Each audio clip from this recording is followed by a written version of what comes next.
Coucou tout le monde, j'espère que vous allez bien. On se retrouve aujourd'hui pour une nouvelle vidéo. Donc en fait aujourd'hui, pour vous mettre un petit peu dans le contexte, on va retrouver Manon. Manon c'est la créatrice de la marque de bijoux Mio Jewel. Donc si vous me suivez un peu sur Instagram, vous avez dû voir passer ces bijoux sur certaines de mes photos. Notamment par exemple ce collier que je porte, c'est une de ses créations. Je porte également un bracelet qu'elle a fabriqué elle-même. L'idée de cette vidéo c'était vraiment de vous montrer une femme active qui a ouvert son entreprise, qui a créé sa marque et qui vous raconte un peu son parcours et comment elle a fait pour en arriver là aujourd'hui. Le fait de partager cette vidéo le 8 mars, c'était vraiment un message fort qui voulait vraiment transmettre une expérience, une envie aux personnes qui souhaiteraient se lancer dans l'entrepreneuriat et qui n'osent pas, et notamment à toutes ces femmes qui ont des idées plein la tête, qui sont créatives mais qui n'ont pas forcément l'entourage qu'il faut et qui n'ont pas forcément aussi le courage tout simplement de se lancer. Et pour nous c'était un témoignage qui était très important à transmettre, à partager. J'ai hâte de découvrir l'atelier de Manon, comment elle crée ses bijoux, voir un peu son mode de travail et de vous le faire découvrir en même temps. Donc j'espère que ça vous plaira, je vous fais des gros bisous puis on se retrouve tout de suite dans son atelier. C'est parti!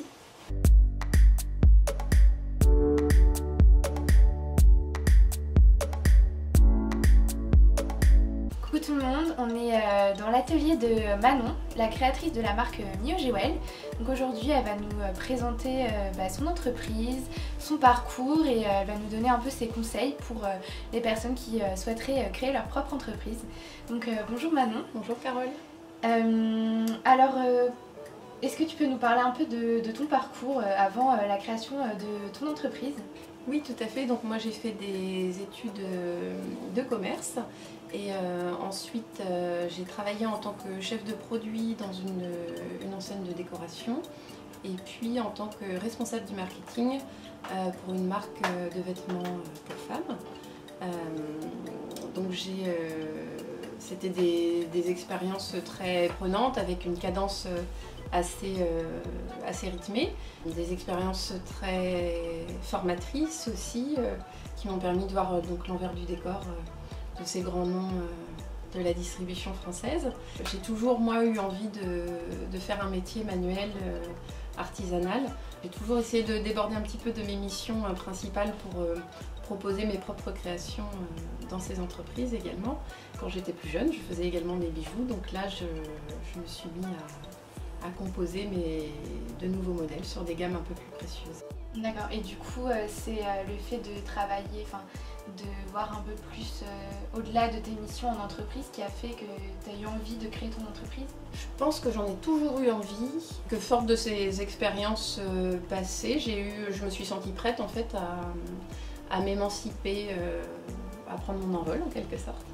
Donc je pense que c'était déjà en moi, et que le fait d'avoir ces premières expériences m'ont fait me sentir finalement un peu plus forte et m'ont donné le courage de passer le pas et de proposer mes propres gammes. Et du coup, tu as créé ton entreprise en quelle année?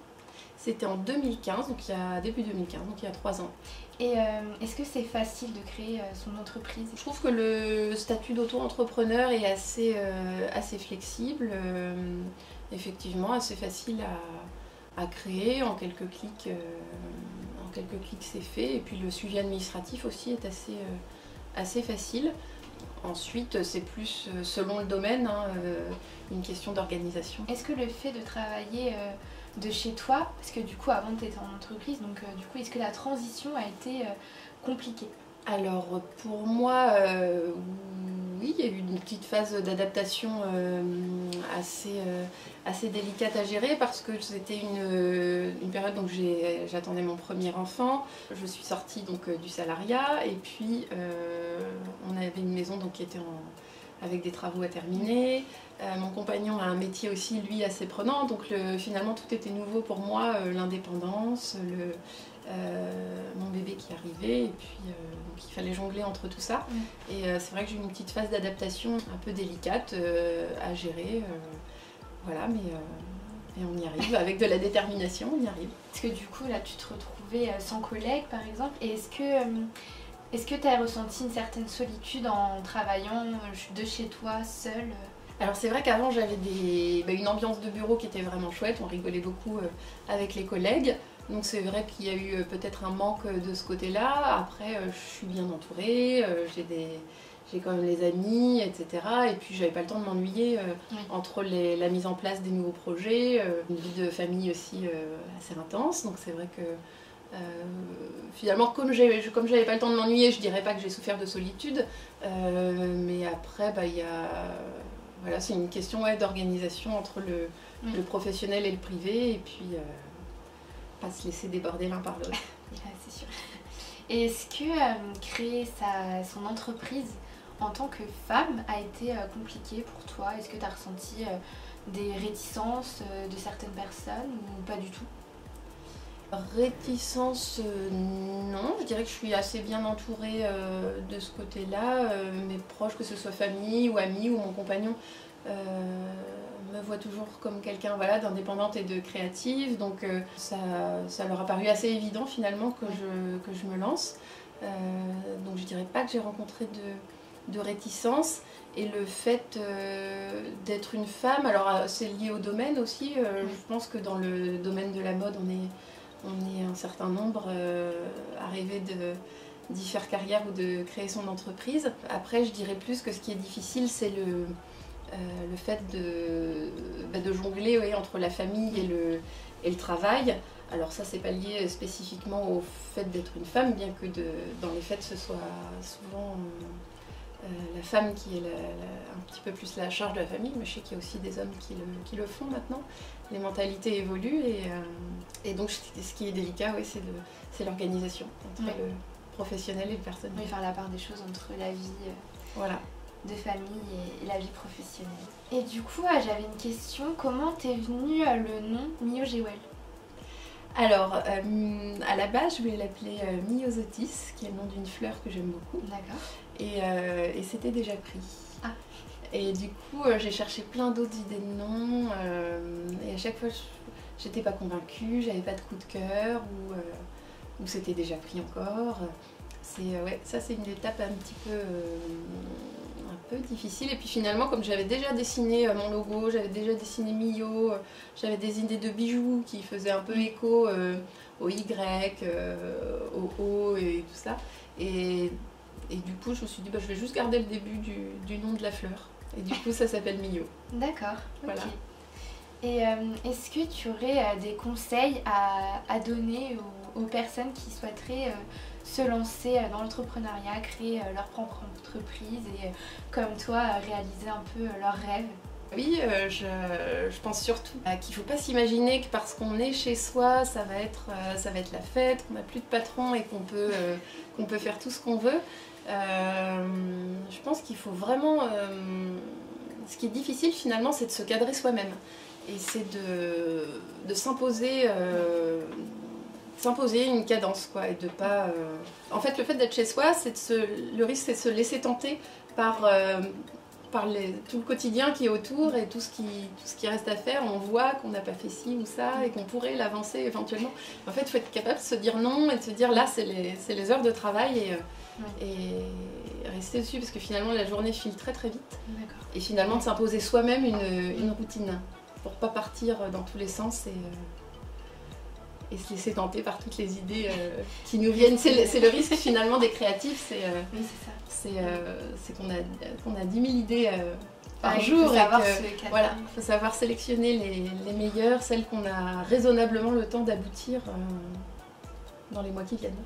Et du coup, est-ce que tu as des journées types où chaque jour est différent? J'ai quand même des journées types. Je sais que là on est dans le cadre d'un e-shop, donc moi mes commandes tombent majoritairement le week-end. Oui. Donc je sais que le lundi, en début de semaine, je suis plus sur l'expédition des commandes. Et puis que sur la fin de semaine, je suis plus en création. D'accord. Et puis après, j'essaie d'avoir un temps régulier de communication plus en fin de journée. Merci pour ton partage, tes conseils, et puis ça va peut-être donner envie à des personnes de se lancer et réaliser leur rêve de créer leur entreprise. Ben, je l'espère, en tout cas c'est une belle aventure, je pense qu'il ne faut pas avoir peur de tenter sa chance et tout en cadrant bien son projet. Donc là je te montre la collection Rock qu'on vient de sortir, donc on l'a sortie en janvier pour la Saint-Valentin.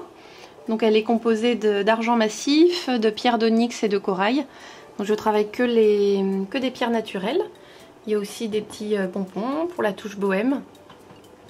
Donc voilà, là elle a été totalement emballée parce qu'on a terminé les photos et les mises en ligne.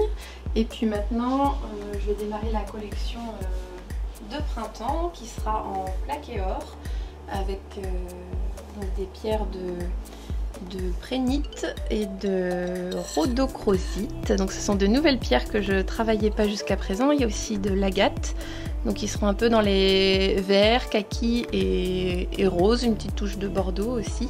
Donc là c'est mon atelier où je travaille. D'accord. Et pour info c'est le bureau sur lequel j'ai appris à écrire aussi. Ah. Donc c'est le côté sentimental de la créatrice. Et ici c'est la partie gravure. Donc je grave comme ça sur un étau, je coince la petite médaille et puis là j'ai tous mes petits poinçons. Donc l'alphabet et puis aussi des petits motifs, d'étoiles ou de cœurs. Donc ça se règle au reflet de la lumière.